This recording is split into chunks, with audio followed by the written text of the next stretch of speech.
Hello everyone. तो आज हम सीबीएसई क्लास 9 इकोनॉमिक्स का फर्स्ट चैप्टर पढ़ेंगे जिसका नाम है the story of village Palampur.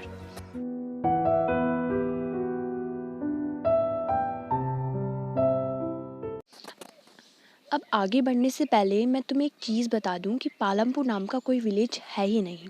मान लिया गया है एक गांव है जिसका नाम पालमपुर है और उस गांव के थ्रू हमें कुछ चीज़ें सिखाई गई हैं कि किस तरह की चीज़ें होती हैं, लोगों का व्यापार कैसा होता है। Okay, so we call Palampur as a hypothetical village because it is an imaginary village. ये एक hypothetical village है क्योंकि ये एक imaginary village है, असली में ऐसा कोई village है ही नहीं। तो चैप्टर शुरू होता है ये बताते हुए हमें प्रोडक्शन यानी किसी चीज़ को प्रोड्यूस करने के लिए क्या क्या चाहिए होता है। तो requirements for productions for goods and services. Okay, अब जैसे मान के चलो हमें कोई चीज़ बनानी है, जैसे मान के चलो मुझे कोई मार्कर बनाना है, तो मुझे मार्कर बनाने के लिए क्या चाहिए? तो मुझे मार्कर बनाने के लिए मुझे इंक भी चाहिए, प्लास्टिक भी चाहिए और ज़मीन चाहिए, लैंड चाहिए, वो फैक्ट्री चाहिए, लेबर चाहिए। तो requirement for productions for good and services. तो पहली रिक्वायरमेंट है land and other natural resources, ज़मीन की ज़रूरत पड़ेगी। अब तुम कहोगे कि हम तो मार्कर बना रहे हैं तो ज़मीन की ज़रूरत क्यों पड़ेगी? ज़मीन की इसलिए क्योंकि जो मार्कर है वो बनेगा तो किसी फैक्ट्री में, और जो फैक्ट्री है वो हमें हवा में तो उड़ेगी नहीं। फैक्ट्री कहाँ पे है? ज़मीन के ऊपर, लैंड के ऊपर। पहली बात समझ में आ गई। तो अब दूसरी बात है लेबर, मतलब सेकंड रिक्वायरमेंट है लेबर। अब जो मार्कर बनेगा वो फैक्ट्री में बनेगा। जब फैक्ट्री में बनेगा तो फैक्ट्री में गार्ड भी होगा, फैक्ट्री में टेक्निकल टीम भी होगी, कंप्यूटर पे काम करने वाले लोग भी होंगे और फिज़िकल लेबर्स करने वाले भी होते हैं। तो लेबर्स की भी ज़रूरत पड़ेगी। जैसे आपको यहाँ दिखाई दे रहा है, फैक्ट्री में अलग अलग तरह के लोग अलग अलग तरह का काम करते हैं। किसी का काम होगा उसमें इंक भरना, किसी का काम होगा उसमें कलर देना, किसी का काम होगा कुछ, किसी का काम होगा कुछ। तो अब बात कर लेते हैं फिजिकल कैपिटल की। Physical capital is the variety of inputs required at every stage during production. Physical capital की ज़रूरत पड़ेगी। अब तुम कहोगे कि ये चीज़ तो समझ में आ गई कि लैंड की ज़रूरत पड़ेगी, लेबर की ज़रूरत पड़ेगी, पर ये फिजिकल कैपिटल क्या होता है? अब जैसे आपको चाय बनानी है तो आप गैस जलाओगे, पानी भी डालोगे, चाय पत्ती भी डालोगे, दूध भी डालोगे, चीनी भी डालोगे। तो ये होंगे inputs. That means what we need in a factory to make a marker in a factory. इसका मतलब वो सारी चीज़ें जो हमें फैक्ट्री के अंदर मार्कर बनाने के लिए चाहिए। जैसे टाइप्स ऑफ फिज़िकल कैपिटल। जो फिज़िकल कैपिटल है वो दो तरह की है, एक तो है फिक्स्ड कैपिटल और दूसरी है वर्किंग कैपिटल। तो फिक्स्ड कैपिटल की बात करते हैं। Tools, machines and buildings accepted that can be used for production for many years. मतलब इस तरह की चीज़ जो एक बार ला के रख दी जाए और बार बार लाने की ज़रूरत नहीं है। जैसे कि कोई टूल, जैसे अपने घर में कोई प्लास होता है, पेचकस होता है, तो ये चीज़ें रोज़ रोज़ लाने की ज़रूरत नहीं है। एक बार इन पे पैसा लगा दूँ, सालों साल चलती है। जैसे मैंने आपको दिखा भी रखा है, जैसे टूल्स होगा या ये मशीन होगी, ये बिल्डिंग होगी, मतलब इस तरह की कैपिटल जो फिक्स्ड हो, मतलब एक बार लगा दो फिर बार बार लाने की ज़रूरत नहीं है, तो वो कहलाएंगी फिक्स्ड कैपिटल। ओके, तो अब हम थर्ड रिक्वायरमेंट की बात करते हैं, वर्किंग कैपिटल की। तो working capital is the raw material and money in land, these are used up in production. ठीक है, मतलब ये कैपिटल तभी के तभी ख़त्म हो जाती है। जैसे एक मार्कर में एक ब्लश कलर की इंक होती है, वो प्लास्टिक है, वो इसका रॉ मटेरियल है, वो हमें टाइम टू टाइम लाना पड़ता है। अगर हमें और भी ज़्यादा मार्कर्स बनाने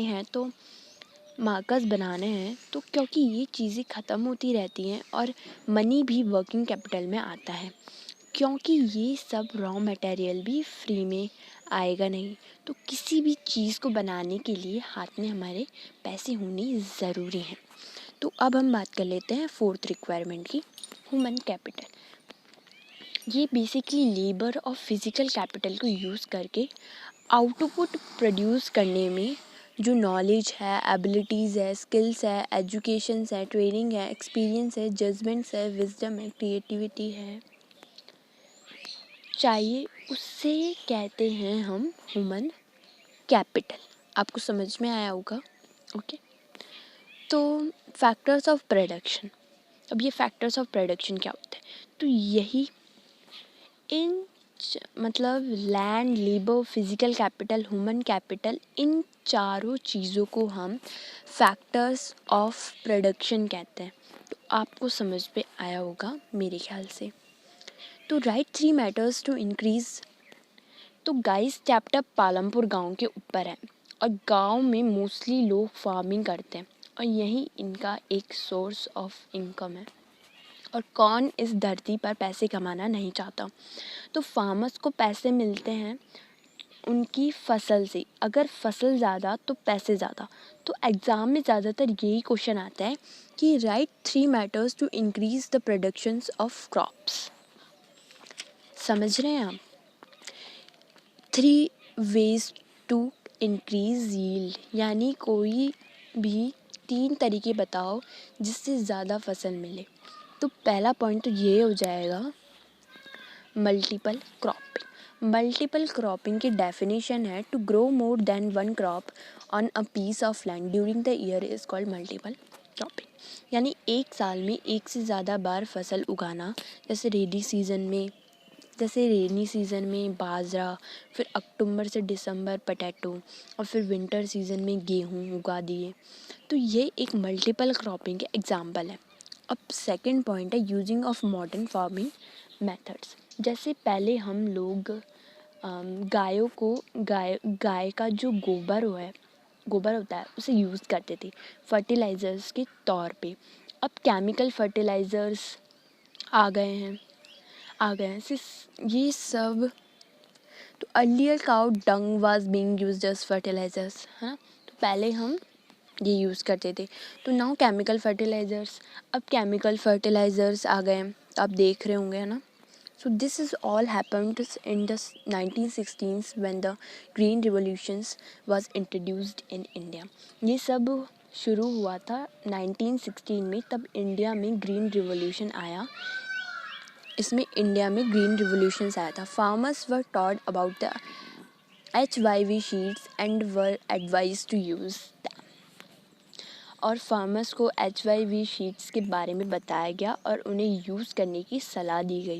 ये सबसे पहले the use of HYV sheets took place in Haryana and Punjab at first.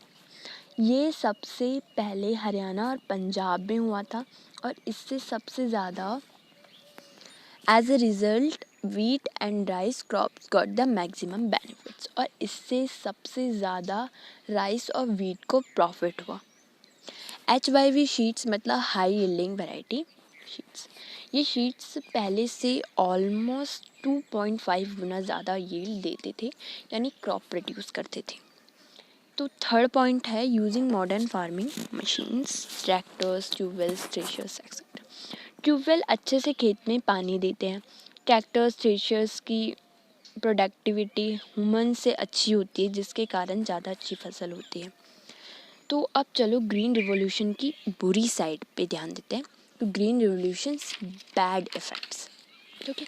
तो HYV seeds more water, pesticides and fertilisers. HYV seeds का एक ड्रॉबैक है, इन शीट्स को बहुत सारा पानी, पेस्टिसाइड्स और फर्टिलाइज़र्स की ज़रूरत पड़ती है। तो increase use of fertilisers resulted in lose soil fertility. ज़्यादा केमिकल फर्टिलाइज़र्स यूज़ करने से सॉइल की फर्टिलिटी कम हो जाती है। Tubewell irrigations has reduced the water table below the ground. Tubewell का पानी ज़मीन के अंदर से आता है और वाटर टेबल बहुत नीचे चली जाती है। तो अब हम बात करेंगे फार्मर्स की। अब तक हमने फार्मिंग के बारे में बात करी थी। तो अब हम बात करेंगे फार्मर्स की। तो 4 टाइप्स के फार्मर्स होते हैं गांव में। फर्स्ट होता है लैंडलेस लेबर्स, सेकंड होता है स्मॉल फार्मर्स, थर्ड होता है मीडियम फार्मर्स और फोर्थ होता है लार्ज फार्मर्स। समझ रहे? तो किसी के पास बहुत ज़्यादा है, किसी के पास है ही नहीं, और किसी के पास एक छोटा सा गार्डन जितना लैंड है। और लार्ज फार्मर्स कॉन्टिनेंट में बहुत कम है, लेकिन उनके पास बहुत ज़्यादा लैंड है। और वहीं दूसरी तरफ स्मॉल फार्मर्स कॉन्टिनेंट में तो बहुत ज़्यादा हैं, लेकिन उनके पास ज़मीन बहुत कम है। तो हाल ये है कि स्मॉल फार्मर्स अपने लैंड पे काम करने के बाद भी अपना पेट नहीं पाल पाते, और वहीं लार्ज फार्मर्स पे इतनी ज़मीन है कि वो अपने खुद के दम पर ढंग से फसल भी नहीं उगा पाते। तो लार्ज फार्मर्स को लेबर्स चाहिए और स्मॉल फार्मर्स को पैसे। Small farmers I need more money, small farmers को पैसे चाहिए और लार्ज फार्मर्स को लेबर्स चाहिए। तो ये स्मॉल फार्मर्स लार्ज फार्मर्स के भी, तो ये स्मॉल फार्मर्स क्या करते हैं, ये लार्ज फार्मर्स के घर पे काम करते हैं और इनके लिए इनकी ज़मीन पर फसल उगाते हैं। और एक बात ये भी है, लोग फार्मिंग कर तो लें, लेकिन फार्मिंग करने के पैसे इनके पास कहाँ से आते हैं। तो चलो अब ये समझ लेते हैं, ठीक है। तो ये जो स्मॉल फार्मर्स हैं वो तो लार्ज फार्मर्स या फिर गांव के किसी भी सेठ से पैसे ले लेते हैं, वो भी हाई इंटरेस्ट रेट पे। लेकिन अब ज़माना बदल गया है और इन लोगों का भी बैंक में अकाउंट खुल गया है, तो ये लोग बैंक से भी लोन ले लेते हैं। और जो लार्ज फार्मर्स हैं, I do farming my last year savings, उनकी जब फसल बिकती है तो उन्हें बहुत प्रॉफिट होता है और वो बहुत सारा पैसा सेव कर लेते हैं। फिर उन्हीं सेविंग से ये अगले साल की फसल के लिए शीट्स, फर्टिलाइज़र्स, पेस्टिसाइड्स और मशीन्स खरीदते हैं। तो अब हम देखते हैं कि पालमपुर में खेती बाड़ी के अलावा और क्या क्या होता है। Non farming activities in rural areas. तो फर्स्ट है डेयरी। तुम्हारे घर में जो थैलियों में दूध आता है ना, वो गांव के तबेलों में से आता है। और गांव में फार्मिंग के बाद लोग सबसे ज़्यादा यही काम करते हैं। तो सेकंड पॉइंट है small scale manufacturing. Small scale manufacturing में भी जैसे मटके या बर्तन वगैरह बनाना। I manufacturing pots in my house. और गांव में शॉपकीपर्स भी होते हैं, ये भी एक नॉन फार्मिंग एक्टिविटीज़ है। ये शहर से सामान लाके गांव में बेच देते हैं। और गांव में ट्रांसपोर्ट भी होता है, और गांव में ट्रांसपोर्ट मतलब रिक्शा वाले, ऑटो वाले, ट्रक वाले, बस वाले, इन टाइप के लोग भी हैं जिन्होंने ट्रांसपोर्टेशंस को अपना करियर बना लिया है। ये चैप्टर यहीं ख़त्म हो जाता है। तो अब मैं आपसे मिलूँगी अपने नेक्स्ट वीडियो में। So thank you so much guys for watching the video.